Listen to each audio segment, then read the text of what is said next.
तो आज हम पढ़ने वाले हैं रीट 2022 इंग्लिश। लिंकिंग डिवाइस का ये हमारा 6 नंबर का पार्ट होगा और आई थिंक ये ही हमारा लास्ट पार्ट भी होना चाहिए। लीजिएगा आगे बढ़ते हैं, देखते हैं क्या लिखा हुआ है। कोरिलेटिव कंजंक्शंस और अदर कंजंक्शन हम पढ़ने वाले हैं, लास्ट स्टेज पे हम आ चुके हैं। ये कुछ कोरिलेटिव है। कोरिलेटिव का मतलब जिनके जोड़े बनते हुए चलते हैं, जैसे आइदर और, neither NOR, not only but also, ये हमने पढ़ लिए तीनों के तीनों। बोथ एंड पढ़ लिया, नो सूनर देन पढ़ लिया, दो यट पढ़ लिया, हार्डली स्पेशली पढ़ लिया, वेदर और हमें पढ़ना है, सो एज हमने पढ़ लिया, सच दैट हमने पढ़ लिया। मतलब नहीं पढ़े हैं जिनको पढ़ते हुए चलेंगे। तो सबसे पहले मैं लेकर चलता हूँ आपको वेदर और की तरफ। लीजिएगा, वेदर और का मतलब क्या होगा, किस तरीके से हमें क्या करना होगा, क्या नहीं, इसकी बात मैं आप लोगों के साथ में करना चाहूंगा। लीजिए पहला सेंटेंस समझते हैं। सेंटेंस के माध्यम से ही हम हमारे जो रूल्स है उनको कवर करते हुए चल रहे हैं। द बॉय, लड़का, डज नॉट नो, लड़का नहीं जानता है, वेदर, की, वेदर मतलब की, ही विल पास, वह पास होगा, द एग्जामिनेशन में, और नॉट। इसका मतलब हमें यह पता चला कि जो वेदर नामक शब्द है, WHETHER, ये जो वेदर नामक शब्द है, इसका जो जोड़ा बनता है वो या तो बनता है और, या फिर इसका जोड़ा बनता है और नॉट। ये दो बातें आपको विशेष रूप से ध्यान में रखनी है। पहले ही सेंटेंस में जोड़ा बन रहा है और नॉट का।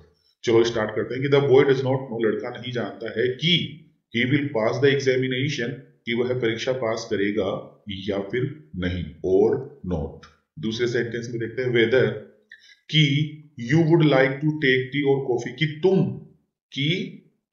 की से स्टार्ट होगा, कि तुम चाय लेना पसंद करोगे या फिर कॉफी, तुम चाय लेना पसंद करोगे या फिर कॉफी, है ना। इसमें चॉइस की बात की जाती है। ही आस्क्ड मी, उसने मुझसे पूछा, कि, उसने मुझसे पूछा कि, यू शुड गो जयपुर, उसने मुझसे कहा, पूछा नहीं, उसने मुझसे कहा कि तुम्हें जयपुर जाना चाहिए या अजमेर, जरा मुझे बताओ तो सही, तुम्हें जयपुर जाना चाहिए या फिर अजमेर जाना चाहिए। चलिए सर और देखते हैं। वेदर और नॉट, कि, नहीं या हाँ, है ना। देखते हैं लिखा हुआ क्या है, समझते हैं इस चीज को, लिखा हुआ किस तरीके से क्या है। देखिए सर, यहाँ लिखा हुआ हमें दिख रहा है, एक चीज पे गौर करेंगे हम यहाँ, कि यू लाइक इट, कि तुम इसे पसंद करते हो, या you will have to work on this project. कहने का मतलब यू लाइक इट, तुम इसे पसंद करते हो, या तुम इस प्रोजेक्ट पर काम करना पसंद करोगे, ऐसा कोई क्वेश्चन हमें बताया जा रहा है। तो वेदर अगर आता है तो हमें और नोट भी देखना होता है, या फिर मैं ये कहूंगा कि अगर आपको और दिखाई देता है तो हमें वेदर पे फोकस करना होगा। जैसे ये और है तो हमें वेदर पे फोकस करना होगा। और वैसे नॉर्मली आप जानते हैं कि आइदर का जोड़ा और भी होता है, लेकिन इस सेंटेंस में उस आइदर और वाले में तो क्या था कि सर और के बाद में जो नाउन आ रहा है, जो प्रोनाउन आ रहा है, कुल मिलाकर जो शब्द आ रहा है वो का वही शब्द आइदर के बाद में भी था, वो का वही शब्द किसके बाद में था, आइदर के बाद में था। लेकिन इसमें ऐसा नहीं है, इसमें तो या का सेंस देगा, कि तुम पास होगे कि फेल होगे मुझे नहीं पता, तुम्हें चाय पसंद है या कॉफी मुझे नहीं पता, तुम जयपुर जाओगे कि अजमेर मुझे नहीं पता, तुम इसे पसंद करोगे कि इस पे काम करोगे मुझे नहीं पता। ऐसा कोई क्वेश्चन इसके अंदर पूछा जाता है। देखिए, वेदर यू लाइक इट, कि क्या तुम इसे पसंद करते हो या नहीं, कि क्या तुम इसे पसंद करते हो या नहीं, you will have to work on this project, तुम्हें इस प्रोजेक्ट पर क्या करना है, काम करना है। ऐसा कुछ क्वेश्चन था। चलिए सर, बातें हमारी खत्म हुई, वेदर और हमने पढ़ लिया। अब एक वेदर और होता है, उसको देख लेते हैं। ये है वो वेदर। सुनिएगा मेरी बात को, कि सर हमें केवल कभी कभी वेदर भी लगाना पड़ता है, केवल कभी कभी हमें सिर्फ वेदर भी लगाना पड़ता है, लेकिन वो वेदर लगाने के लिए हमारे पास में दो शब्द होने चाहिए, और वो शब्द आपकी स्क्रीन के ऊपर आपको दिख रहे हैं। या तो हमारे पास में डाउटफुल सेंटेंस में लिखा हुआ होना चाहिए या डाउट होना चाहिए। तो एक बात ध्यान रखिएगा, जब भी डाउटफुल या डाउट होता है तो सेंटेंस में हमें रिक्त स्थान आएगा हमारे क्वेश्चंस में, तो हमें वेदर बनना है, WHETHER। लेकिन सर कभी कभी वेदर की जगह हमें दैट भी भरना होता है, वेदर की जगह हमें कभी कभी दैट भी भरना पड़ता है। तो ये वेदर भी कंजंक्शन है, ये दैट भी कंजंक्शन है। दैट कब भरेंगे, जब शुरू में देखिए यहाँ डाउट वाले वाक्य में या डाउटफुल वाले वाक्य में अगर वाक्य पॉजिटिव है, पॉजिटिव का मतलब वाक्य सिंपल है, कोई नॉट वगैरह नहीं है, तो हम लगा देंगे वेदर। तो हम क्या लगा देंगे, वेदर लगा देंगे। अगर वाक्य में कहीं भी नेगेटिव वर्ड आया, कहीं भी नेगेटिविटी आई, तो हमें लगाना होगा दैट। जरा एग्जाम्पल से समझाता हूं, एग्जाम्पल से मेरी बातें क्लियर हो जाएगी आपकी। देखिए इस सेंटेंस को एक बार देखते हैं कि the news man was doubtful, कि सर आपने कहा था कि डाउट या डाउटफुल मिलेगा, ठीक है। यहाँ आपको मिलेगा रिक्त स्थान, जो यहाँ आप रिक्त स्थान माने एक बार के लिए, जहां मैंने वेदर लिख रखा है। The man who had been run over by some vehicles had lain 3-4 more than one day. क्या पता सर क्या क्या लिखा होगा, लेकिन वाक्य तो नेगेटिव नहीं है। और जब वाक्य नेगेटिव नहीं है, जब वाक्य आपका नेगेटिव नहीं है, तो हमें यहाँ जो डाउटफुल नजर आया, यहाँ हमें ये जो जो आपको दिख रहा है यहाँ पे, ये जो डाउटफुल नजर आया, इस डाउटफुल की वजह से हम यहाँ वेदर कर देंगे। फिर हमारा अगला क्वेश्चन देखते हैं कि sir I doubt whether it's even practical. It is even practical, ये वाला वाक्य सर नेगेटिव नहीं है, तो हमने वेदर लगा दिया। आई डाउट वेदर, फिर से वही डाउट वेदर का सेंटेंस है। Even my brother could have hit it, कि सर इसमें भी कहीं नेगेटिव सेंटेंस नहीं है, तो हमने वेदर लगा दिया। I doubt whether western democracies have fully grasped this. Western democracy जैसे कुछ लिखा हुआ है, कोई दिक्कत नहीं है, लिखा हुआ है तो लिखे रहने दो, ठीक है। तो अब हम यहाँ पे लेके चलते हैं, यहाँ पर देखिए वेदर ही यूज होगा, यहाँ पर भी वेदर का यूज हुआ, यहाँ पर भी वेदर का ही यूज हुआ। और सेंटेंस देख लेते हैं कि sir but I doubt whether the emergency is real, ठीक है। तो हमने इस लास्ट वाले सेंटेंस में देखा, यहाँ पे आप देख पा रहे हैं, बिल्कुल देखिएगा कि सर यहाँ जो ये वेदर नजर आए, एक बार मैं इसको क्लियर कर देता हूँ, सारी चीजें जो आपको साफ साफ नजर आए। यहाँ से देखिए लास्ट कि sir I doubt whether the emergency is real, इस वाले वाक्य में पॉजिटिव था। कुल मिलाकर डाउट और डाउटफुल के साथ में हमें क्या लगाना पड़ता है, डाउट और डाउटफुल के साथ में सर हमें वेदर और दैट लगाना पड़ता है। दैट लगाएंगे हम नेगेटिव सेंटेंस होने पर, और वेदर लगाएंगे हम पॉजिटिव सेंटेंस होने पर। तो ये सारे सेंटेंस आप गौर से देख लीजिए पॉजिटिव है, तो हमने सिर्फ वेदर लगाया है। अब देखते हैं डाउट और डाउटफुल के साथ में आपको क्या मिलता है। देखिएगा सर, यहाँ मिला सर डोंट, डोंट नेगेटिव है, डोंट क्या है, नेगेटिव है, तो डाउट आने की वजह से हमने क्या लगा दिया, दैट लगा दिया। देखते हुए चलो दूसरा वाक्य एनी, कि सर ये जो एनी नामक शब्द है ना, ये एनी नामक शब्द नेगेटिव होता है। ये बात आपको विशेष ध्यान में रखनी है, क्योंकि नेगेटिव सेंटेंस में ही एनी का यूज किया जाता है। इसका मतलब एनी दिया हुआ है, तो हमें डाउट के साथ में यहाँ क्या लगाना होगा, दैट लगाना होगा। आगे बढ़ता हूँ, I doubt that but you never, हमें दूसरे वाले वाक्य में क्या मिल गया कि सर नेवर मिल गया, तो हमने दैट लगा दिया। और देखते हुए चलिए कि सर यहाँ डाउट है, शुरू में आप देख रहे हैं नो के बाद में डाउट है, और हमने यहाँ पर दैट लगाया है। इसका मतलब ये वाक्य नेगेटिव होना चाहिए, तो हमने देखा ये वाक्य नेगेटिव है भी है। ये वाक्य क्या है, ये वाक्य नेगेटिव है, जरा देख लीजिए, ये नो, नो नेगेटिव ही होता है। फिर चलते हैं, ओहो काफी बड़ा सेंटेंस है, लेट्स एंजॉय, आओ आनंद करते हैं। Pepsi since God has given it to us, क्योंकि भगवान ने हमें ये पेप्सी दी है। But there is little, but there is little, ये लिटल है नेगेटिव वर्ड। लिटल कौन सा वर्ड होता है, लिटल नेगेटिव वर्ड होता है, और ए लिटल पॉजिटिव होता है, ध्यान रखिएगा। लिटल नेगेटिव है, नेगेटिव है तो सर डाउट के साथ में हमने क्या लगाया, यहाँ पे दैट लगाया। उम्मीद करूंगा आपको डाउट के साथ में वेदर कब लगता है, डाउट के साथ में दैट कब लगता है, समझ में आ गया होगा। आइए अब एक छोटी छोटी बातें हैं, छोटी छोटी बातें इनको जल्दी जल्दी पूरा कर लेते हैं। एगो के साथ में हमें ध्यान रखना है कि दैट आएगा। एगो के साथ में क्या आता है, दैट। याद रखिएगा, एगो जो एडवर्ब है, इसके साथ में हमें क्या लगाना होगा, दैट लगाना होगा। लेकिन आपको क्या मिल सकता है सेंटेंसेस में, आपको सेंटेंस में सिंस मिलेगा लिखा हुआ, आपको सेंटेंस में क्या मिलेगा, सिंस लिखा हुआ मिलेगा, जो कि गलत होगा। देख लीजिए कि sir I was almost 10 years ago, तो सर हमें दिखाई दिया यहाँ पे लिखा हुआ 10 ईयर्स एगो, 10 साल पहले।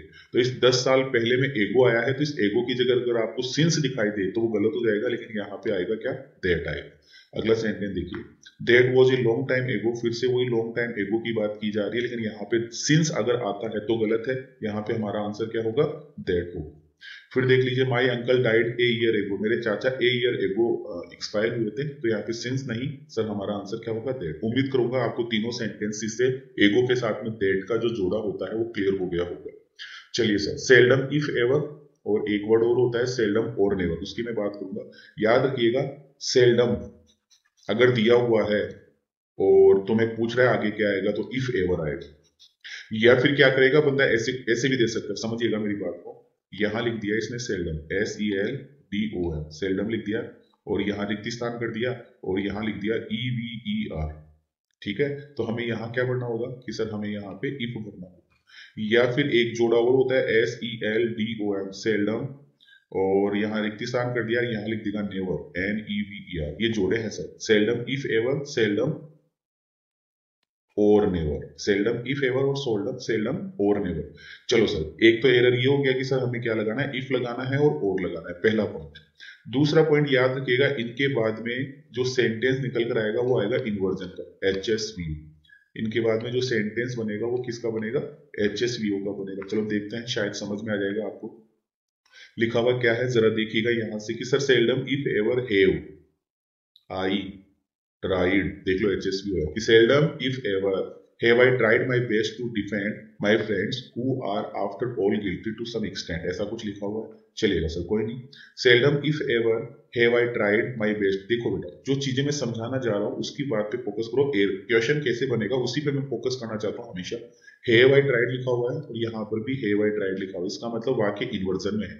वाक्य किसमें है, इन्वर्जन में है, मतलब वाक्य क्वेश्चन मार्क जिसको हम बोल सकते हैं HSVO के अंदर है। तो सेल्डम इफ एवर का ये वाला क्वेश्चन बनता है, और ये लीजिए सेल्डम और नेवर, और सेल्डम और नेवर का इस प्रकार से क्वेश्चन बनेगा। देख लीजिए क्या क्या लिखा हुआ कि सर सेल्डम है, नेवर है, तो बीच में हमें क्या मिलेगा, और मिलेगा। इसी प्रकार से दूसरे वाले सेंटेंस में भी देखो सेल्डम है, नेवर है, तो हमें बीच में क्या मिलेगा, और मिलेगा। Seldom if ever, ever ever ever, if के साथ में एवर, और के साथ में नेवर। ठीक है सर। अब इनके बाद में भी क्या मिलेगा, सर आपने बताया वही इन्वर्जन मिलेगा, मतलब हेल्पिंग वर्ब, सब्जेक्ट और वर्ब। तो हैव आई टर्न्ड हो गया, यहाँ पर हैव आई सेंट हो गया, हैव आई सेंट हो गया। ठीक है सर, सेल्डम इफ एवर और सेल्डम और नेवर की बात खत्म हुई। आगे चलते हैं जरा। ये सेल्डम इफ एवर है ना, ये शायद ही कभी कभी होता है इसका मीनिंग, और इसका मीनिंग होता है शायद ही कभी नहीं, शायद ही कभी नहीं। चलो सर आगे बात करते हैं लेस्ट। देखो सर पहले हमें लेस्ट को समझाना चाहूंगा। कभी कभी वाक्य के बीच में लेस्ट लिखा हुआ रहता है, कभी कभी वाक्य के बीच में लेस्ट लिखा हुआ रहता है। इस लेस्ट का मतलब होता है हिंदी में शायद ही, मतलब मैं कहूं तो कहीं ऐसा ना हो जाए, इसका मीनिंग होता है कहीं ऐसा, कहीं ऐसा ना हो जाए। थोड़ा सा राइटिंग का इश्यू है तो देख लेना, थोड़ा सा समझदार है टीचर से आप सभी, कि कहीं ऐसा ना हो जाए, कहीं ऐसा ना हो जाए। लेस्ट का मीनिंग निकलता है सर, ये है लेस्ट का अर्थ कि कहीं ऐसा ना हो जाए। अरे छत्ता ले लो, कहीं ऐसा ना हो जाए कि बारिश हो जाए, हैं? अरे भाई साहब पढ़ लो, कहीं ऐसा ना हो कि एग्जाम जल्दी आ जाए, ऐसा कुछ। और दूसरी बात कि सर लेस्ट के साथ में अगर कोई मॉडल आएगा, कोई जोड़ा बनेगा, तो वो बनता है सर शुड का। अब शुड की जगह आपको वुड दे देगा तो गलत है, विल दे देगा तो गलत है, सेल दे देगा तो गलत है, कुछ और दे देगा तो गलत है। मॉडल अगर आएगा तो शुड ही आएगा, मॉडल अगर आएगा तो शुड ही आएगा, ये बात आपको ध्यान में रखनी है। जरा देखिए सेंटेंस, ओ हो सबसे लास्ट में ये लिखा हुआ है कि लव नॉट स्लीप रिक्त स्थान दो कम टू पॉवर्टी। क्या लिखा हुआ है कि लव, देखो बहुत प्यारा सेंटेंस है, आपकी पोइट्री का सेंटेंस है कि लव प्रेम करो। क्या बोला जा रहा है कि प्रेम करो। चलो सर ठीक है प्रेम कर लेंगे हम, कोई दिक्कत नहीं है। कि प्रेम करो, नॉट स्लीप सोवो मत, कि प्रेम करो सोवो मत। सोवो मत से मतलब कि आलसी मत बनो, कि प्रेम तो करो लेकिन आलसी मत बनो। कहीं ऐसा ना हो जाए, कहीं ऐसा ना हो जाए कि यू कम टू पॉवर्टी, कि तुम गरीब हो जाओ। कि प्रेम करो अच्छी बात है, लेकिन सोवो मत मेरे भाई, सोवो मत, आलसी मत बनो। कहीं ऐसा ना हो जाए कि तुम क्या हो जाओ, गरीब हो जाओ। और सुनो, टेक हीड, बहुत ही प्यारा क्वेश्चन है। टेक हीड, ध्यान लगाओ, ध्यान लगाओ, हीड मतलब ध्यान लगाना। ध्यान लगाओ कहीं ऐसा ना हो जाए, लेस्ट, कहीं ऐसा ना हो जाए कि तुम गिर जाओ। ध्यान लगाओ कहीं ऐसा ना हो जाए कि तुम गिर जाओ। लेकिन दोनों वाक्यों में मॉडल नहीं आया ना। तीसरा सेंटेंस देखो, टेक केयर, ध्यान लगाओ कहीं ऐसा ना हो जाए कि तुम फेल हो जाओ। ये तीनों के तीनों क्वेश्चन रेन एंड मार्टिन के हैं, तीनों के तीनों क्वेश्चन रेन एंड मार्टिन के हैं और बहुत ही प्यारे और फेमस बुक में से हैं, तो बहुत अच्छे और एग्जाम्पल है ये। Take care, lest, you fail, you fall, कहीं ऐसा ना हो जाए कि तुम गिर जाओ, लेस्ट बोलते हैं इसको। Take heed lest you fall, कहीं ऐसा ना हो जाए कि तुम गिर जाओ। लव, प्रेम करो लेकिन अंधे मत बनो, प्रेम करो लेकिन अंधे मत बनो। सोवो मत, कहीं ऐसा ना हो जाए कि तुम गरीब हो जाओ। अब थोड़े से बड़े क्वेश्चन देखते हैं जिनमें मॉडल आ रहा है कि रन फास्ट, जल्दी करो, रन फास्ट जल्दी करो, कहीं ऐसा ना हो जाए कि you should miss the train, कि तुम ट्रेन को मिस कर दो। यहाँ पे शुड मॉडल है तो सही है। फिर आगे है वॉक केयरफुली, अरे ध्यान से चलो मेरे भाई, कहीं ऐसा ना हो जाए कि तुम गिर जाओ। तो सर यहाँ अगर मॉडल का यूज करना है तो शुड आएगा। मॉडल का यहाँ देखो, यहाँ अगर मॉडल का यूज करना है तो शुड आएगा, यहाँ मॉडल का यूज करना है तो शुड आएगा, और यहाँ अगर मॉडल का यूज करना है तो शुड आएगा। ठीक है जी, आओ। The teacher advise the student, देखते हुए चलिए। द टीचर एडवाइज, यहां से देखिए, the teacher advise the student, teacher ने स्टूडेंट्स को एडवाइस दिया कि गो थ्रू द नोट्स, पूरे के पूरे नोट्स पढ़ लेना भाई, गो थ्रू द नोट्स, पूरे के पूरे नोट्स पढ़ लेना, as many times as possible, जितना संभव हो उतनी बार पढ़ लेना। कहीं ऐसा ना हो जाए लेस्ट, कहीं ऐसा ना हो जाए कि दे शुड फेल, कि वो लोग फेल हो जाए। तो सर यहाँ पे जो शुड आया है ना, ये एकदम करेक्ट है। शुड, अगर मॉडल आएगा तो शुड ही आएगा। ठीक है, मेरी बातें क्लियर होगी। ये था लेस्ट और शुड की बात। चलिए सर आगे बढ़ता हूँ। अब आ रहा है सच डेट और सच एज। ये मैंने ऐसा ही एक कॉन्सेप्ट आपको पहले भी पढ़ाया था। इनकी कुछ बातें मैं आपको बता देता हूँ, जरा मेरी बात पे फोकस कीजिएगा। कहाँ क्या लिखा हुआ है सुनिए कि सर सच एक ऐसा एडजेक्टिव है, एक ऐसा डिटर्मिनर है जिसके बाद में आपको नाउन मिलेगा। पहली बात तो हमें नाउन को फोकस करना है। ठीक है, ओके सर, ये पहली बात हो गई। दूसरी बात ये है कि अगर इस सच का जोड़ा आपको एज नजर आता है तो एज वाला वाक्य में सब्जेक्ट होगी या वर्ब होगी। ठीक है, या फिर वाक्य छोटा होगा, या फिर वाक्य क्या होगा, छोटा होगा, या फिर एक ही शब्द लिखा हुआ रहेगा, ज्यादा शब्द नहीं लिखे हुए थे। और अगर सच के साथ में सर डेट आता है, अगर सच के साथ में डेट आता है तो डेट वाला वाक्य प्रॉपर एक पूरा सेंटेंस लेता है जिसमें एस एच वी ओ या एस वी ओ लिखा हुआ रहता है। एस एच वी ओ या फिर क्या लिखा हुआ रहता है, एस वी ओ। एक बार मैं थोड़ा सा इसको हटा देता हूँ और एस वी ओ ही लिख देता हूँ, आप समझ जाना। एस वी ओ का मतलब हो गया सब्जेक्ट भी आ गया उसमें, हेल्पिंग वर्ब भी आ गई उसमें, है ना, ऐसा कुछ एस वी ओ मिलेगा। या फिर आप नहीं समझ पाते हैं तो वाक्य एकदम बड़ा मिलता है, थोड़ा सा ध्यान लगाने की बात है, वाक्य बड़ा मिलता है। चलो सर देखते हैं क्या क्या सेंटेंस लिखे हुए हैं कि sir there was such a violent storm. तो सर हमें यहाँ पे नजर आया नाउन के साथ में एडजेक्टिव कि सच ए वोइलेंट स्टॉर्म, कि there was such a violent storm. फिर यहाँ पे आया डेट। अगर अब डेट आया है तो वाक्य के अंदर सब्जेक्ट और वर्ब और ऑब्जेक्ट होना ही चाहिए, देखा जाए तो। कि मेनी ट्रीज वर अपरूटेड। अरे सर यहाँ तो केवल वर्ब ही लिखी हुई है। तो बेटा याद फोकस कीजिए, पेसिव वॉइस में, और पेसिव वॉइस में हमारा ऑब्जेक्ट पहले ही आ चुका है। ठीक है, तो ये बनेगा मेनी ट्रीज वर अपरूटेड, और वो ऑब्जेक्ट जो है वो क्या है, वोलेंट स्टॉर्म। इसका मतलब वाक्य में डेट तो आएगा, पेसिव वॉइस है तो डेट आएगा। चलो सर और देखते हैं, कुछ क्वेश्चंस और समझते हैं कि sir it was such a cold night, ये बहुत ही ठंडी रात थी। आई स्टॉप्ड, मैंने रोक दी राइटिंग। तो सर ये स्टॉप्ड क्या है, ये स्टॉप तो है वर्ब, ये स्टॉप तो क्या है वर्ब। और कभी वर्ब के बाद में अगर वो वर्ब आती है ना तो वो ऑब्जेक्टिव केस में आती है, तो ये राइटिंग है। ये राइटिंग यहाँ पे वर्ब नहीं है। आप अगर कभी मौका मिले रेनर मार्टिनेट पढ़ने का, मैं आपको पढ़ाऊंगा, तो कभी इच्छा करे, जैसे सेकंड ग्रेड की अगर आप तैयारी कर रहे हैं, फर्स्ट ग्रेड की अगर आप तैयारी कर रहे हैं, तो मैं रेनर मार्टिन पढ़ाऊंगा, पूरी बुक पढ़ाऊंगा, टेंशन ना लो। तो ये राइटिंग यहाँ पे जेरंड है। ये राइटिंग यहाँ पे क्या काम कर रहा है, जेरंड का काम कर रहा है, और जेरंड हमेशा नाउन होता है। तो सर नाउन बोले तो या तो सब्जेक्ट या फिर ऑब्जेक्ट, और अभी वर्ब के बाद में आ रहा है तो ये ऑब्जेक्ट ही है। तो हमारे पास में लिखा हुआ है, देखिए क्या लिखा हुआ है कि it was such a cold night, कि sir it was such a cold night, ये कोल्ड नाइट थी, दैट आई स्टॉप राइटिंग, इस वजह से मैंने राइटिंग करना बंद कर दिया। देखते हुए चलिए, such a quick matter stop that, और दैट के बाद हम देख रहे हैं it passed by in one week, इसका मतलब वाक्य बड़ा है, दैट सही है। फिर लिखा हुआ है हमारे पास में, जरा देखते हुए चलिएगा कि sir such was his condition, such was his condition that के बाद में everybody began to pity him, इसका मतलब ये वाला वाक्य भी सही है।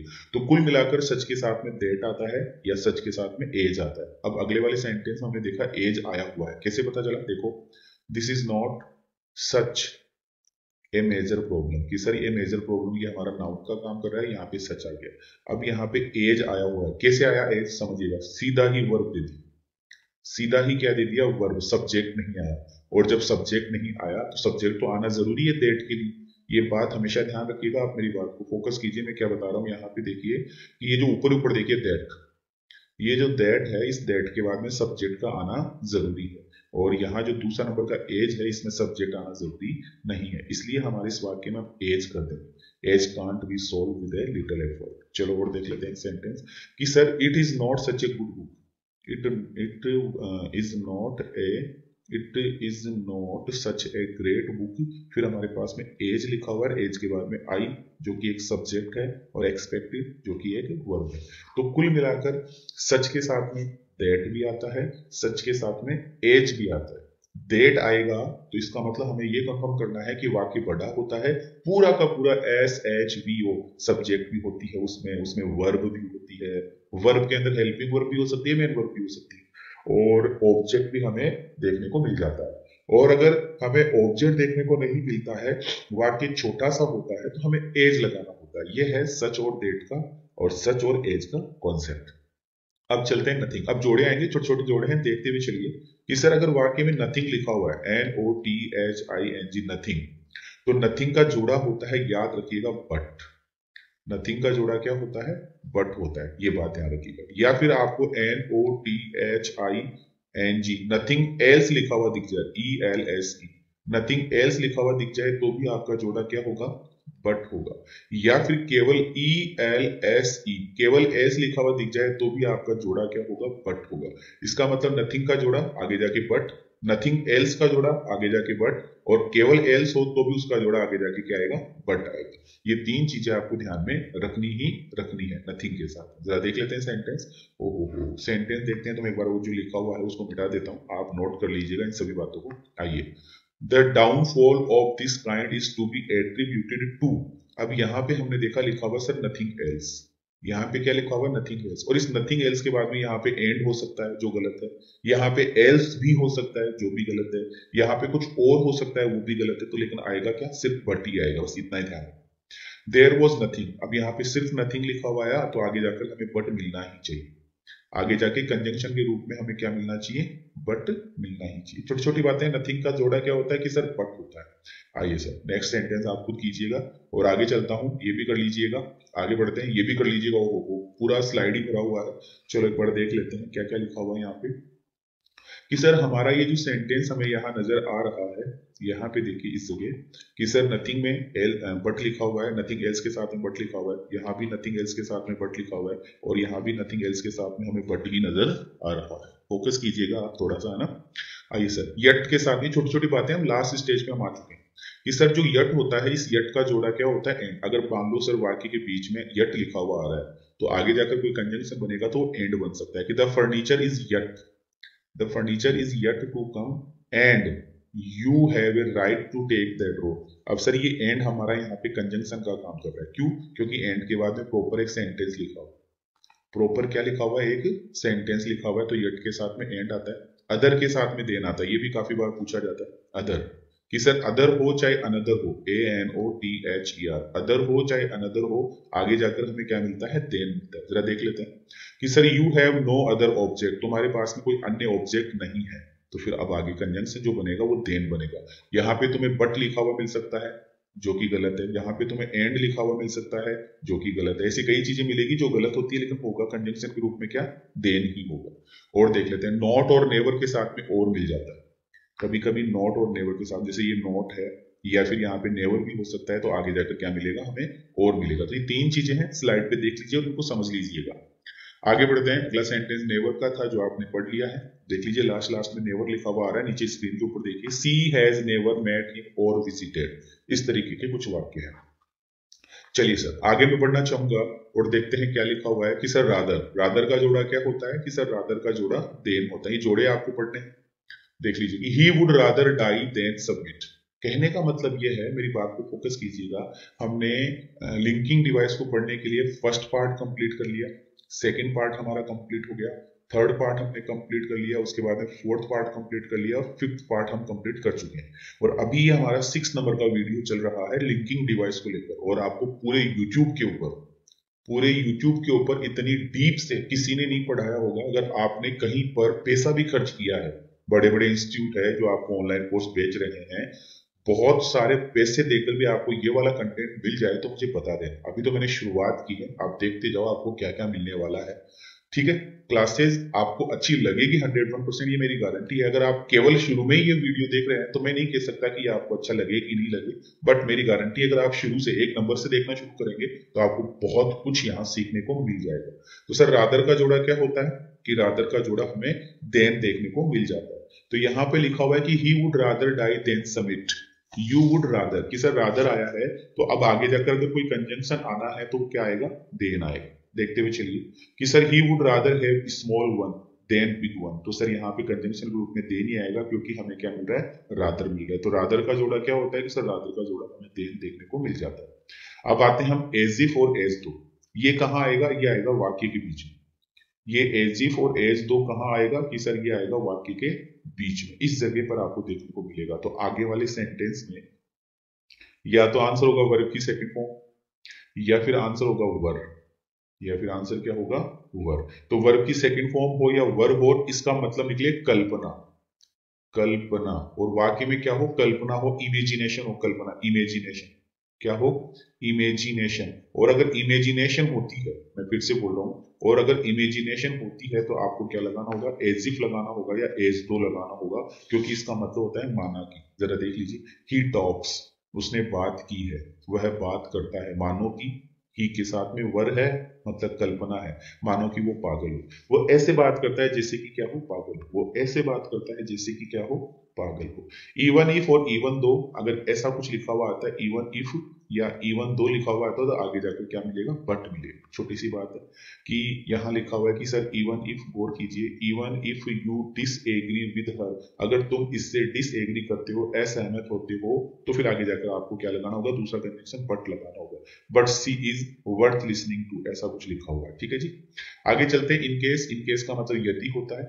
Say like keep some chicken salad for your brother in case he is hungry when he gets here, अगर तुम्हारा भाई भूखा है तो मैं उसके लिए कुछ खाने के लिए ले आऊं, ऐसा कुछ लिखा हुआ है। In case I forget later, अगर मैं बाद में कुछ भूल जाता हूं तो यहाँ कुछ चाबियां है गैरेज की, जो तुम देख लेना।